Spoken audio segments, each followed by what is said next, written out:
I should like to tell you that I have seen some of the experiments shown in this film actually carried out at the All-Russian Physiological Congress.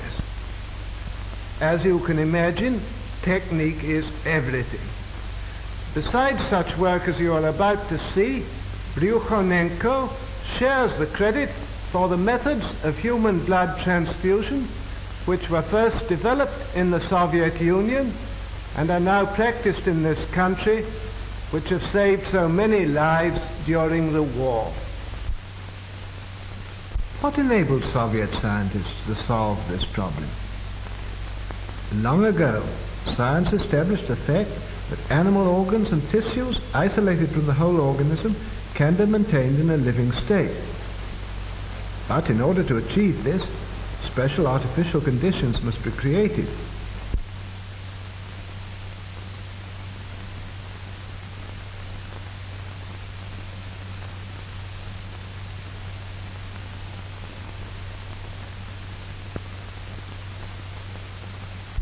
Isolated organs can be brought to life even though they've been removed from the animal's corpse some time after death. Here's a dog's heart.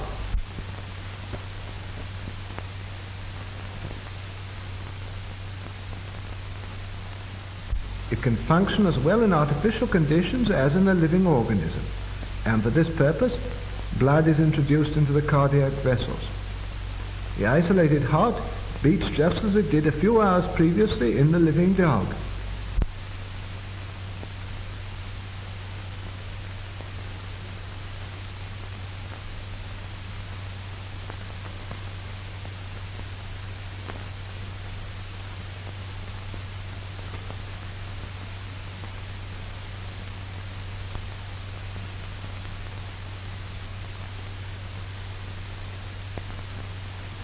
The following experiment is conducted on lungs taken from an animal.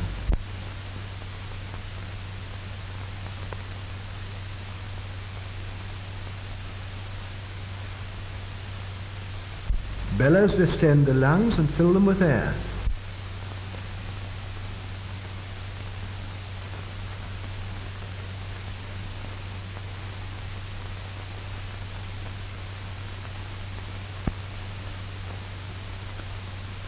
The venous blood is forced into the lungs by the action of the pump.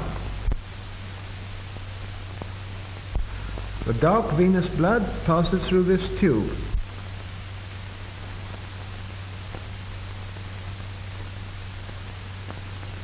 In the lungs, it takes up oxygen and becomes arterial blood.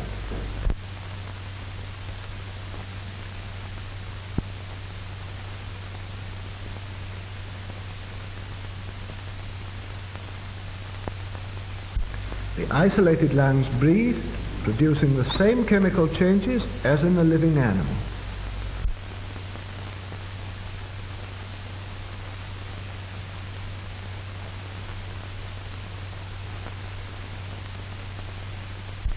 An animal's head can also live in the isolated condition. Here is the plan of the experiment.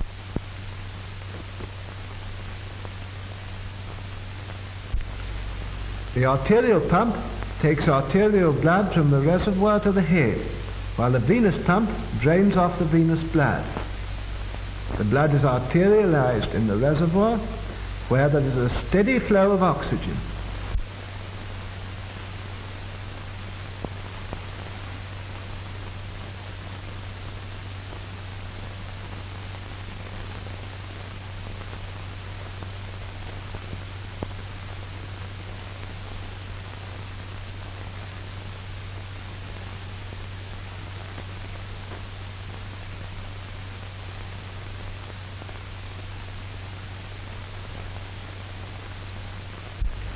The artificial blood circulation ensures the metabolism necessary for the life of the head.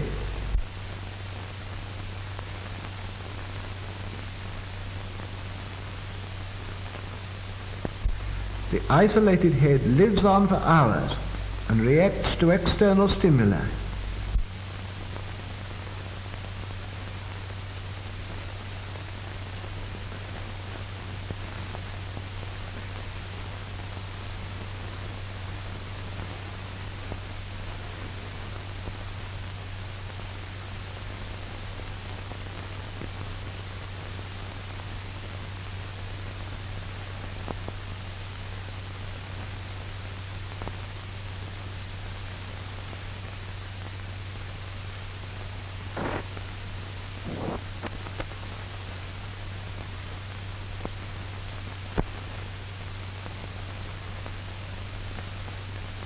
The isolated head even reacts to light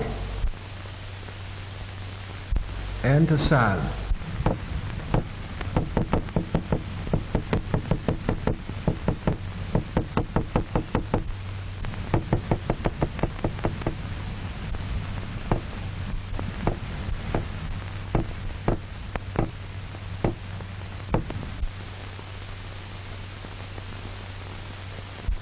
The revival of individual organs enabled scientists to proceed to experiment on reviving the whole organism.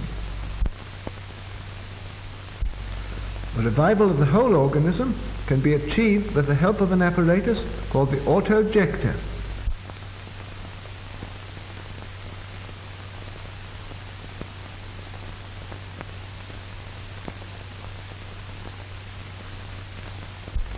The autojector carries out the functions of the heart and lungs.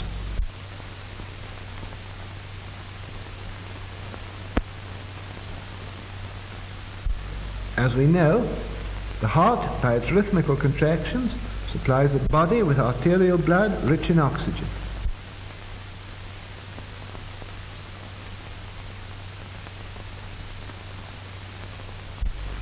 After losing its oxygen, the blood returns to the heart through the veins.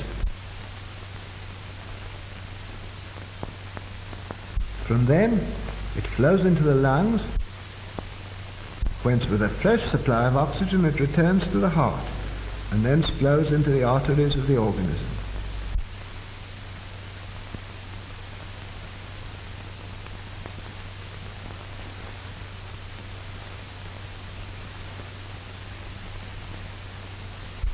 The autojector works on the same principle. The apparatus includes a system of pumps for supplying blood and drawing it off.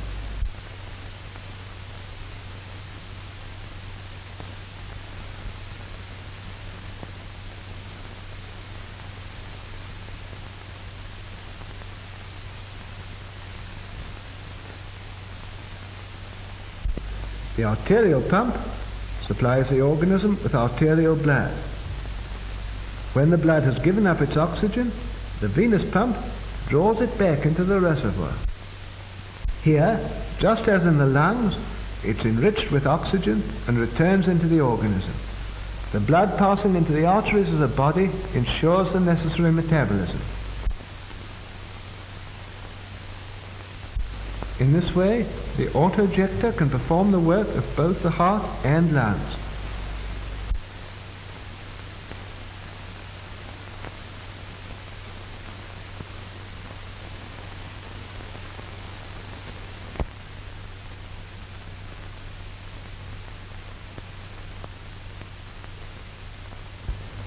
We begin the experiment of revival. The experiment is carried out on a dog.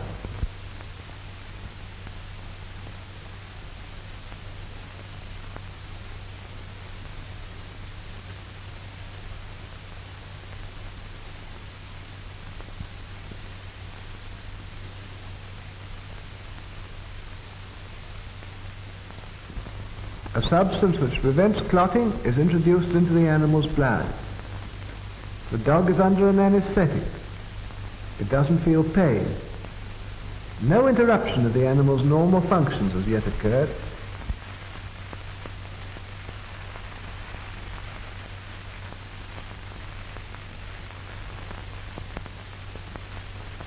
The dog reacts to touch.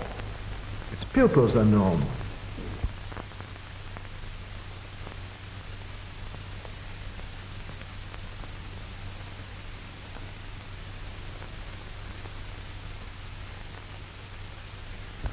A special apparatus, the kymograph, registers the breathing and the function of the dog's heart. The pulse and breathing are normal.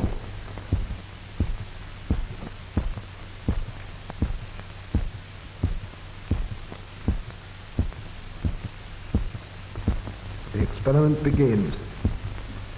All the blood is drained off through the carotid artery.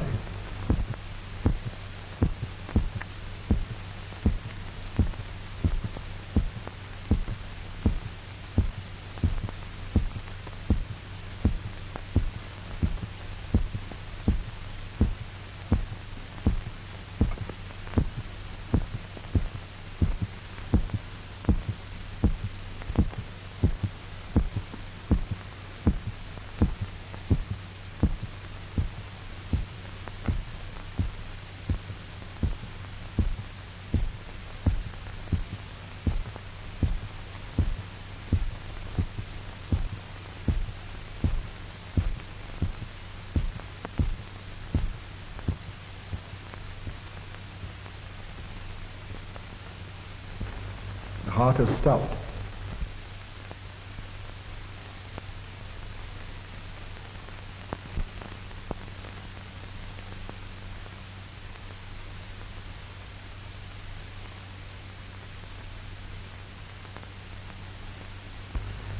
This is one of the animal's last gasps.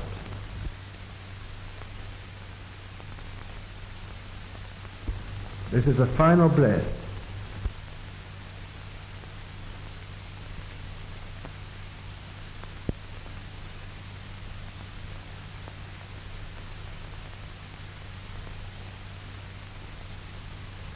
The dog is dead.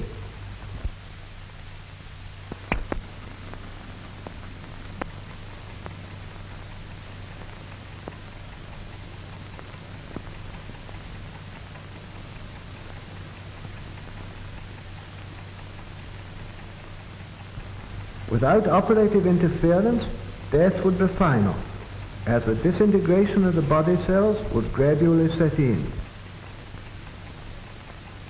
The autoinjector is being attached before starting the revival. The arterial pump is connected with the artery.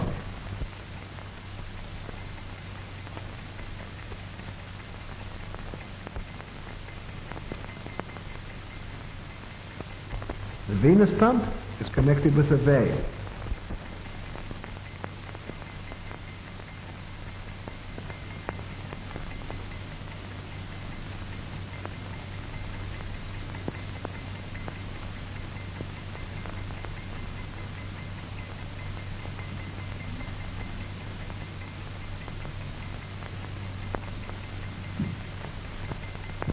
Ten minutes have elapsed since the animal died.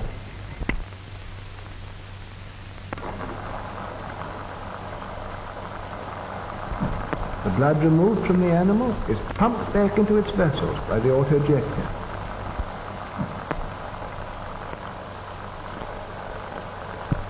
The autoinjector ensures a normal blood circulation in the organism, replacing the action of the dead heart and lungs.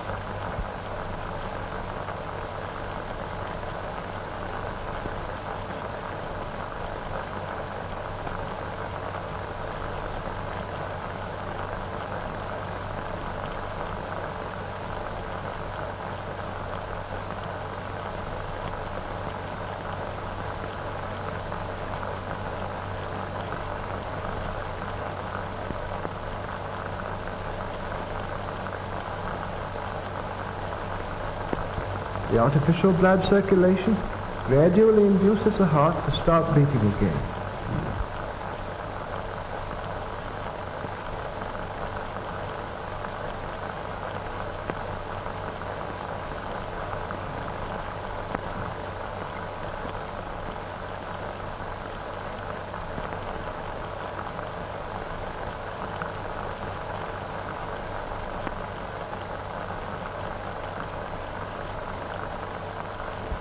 The heart's action begins to be normal.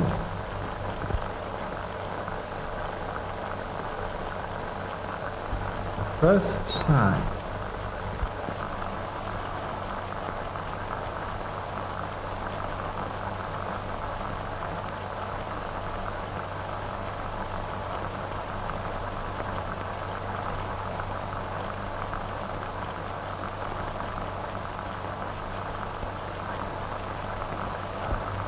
The respiration is gradually restored.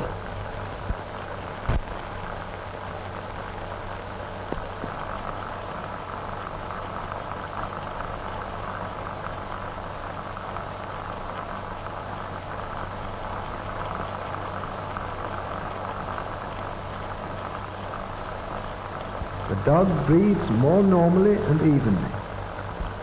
The animal's condition approaches normal. We can now disconnect the autoinjector and leave the organism of the dog to maintain life with its own resources.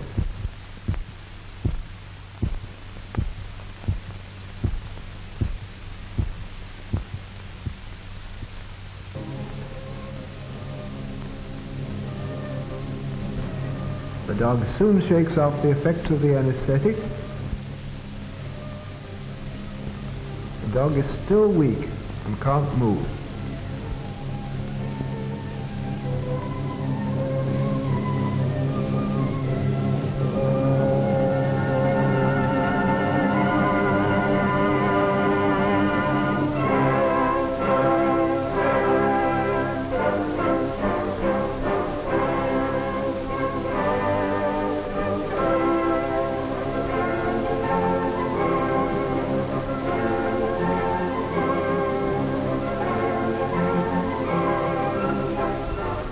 After 10 to 12 days, the dog returns to its normal state.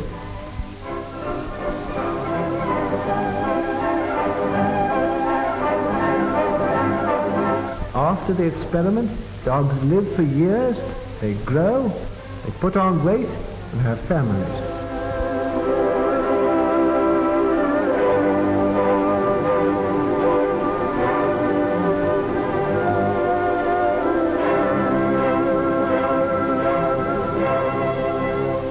For a number of years now, 3 dogs have been under observation in the Voronezh Medical Institute after being revived by artificial blood circulation.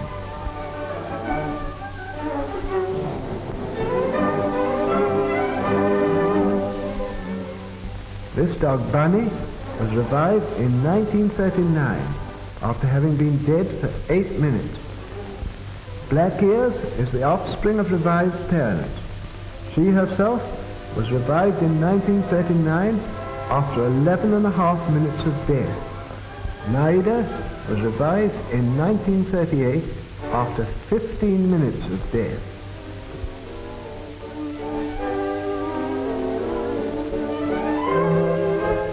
These experiments on the revival of dogs have shown that the process has no harmful effect on the animal organism. The question of the revival of animals is one of the most interesting problems in physiology today. Experiments on revival have added to the valuable store of our knowledge of experimental medicine.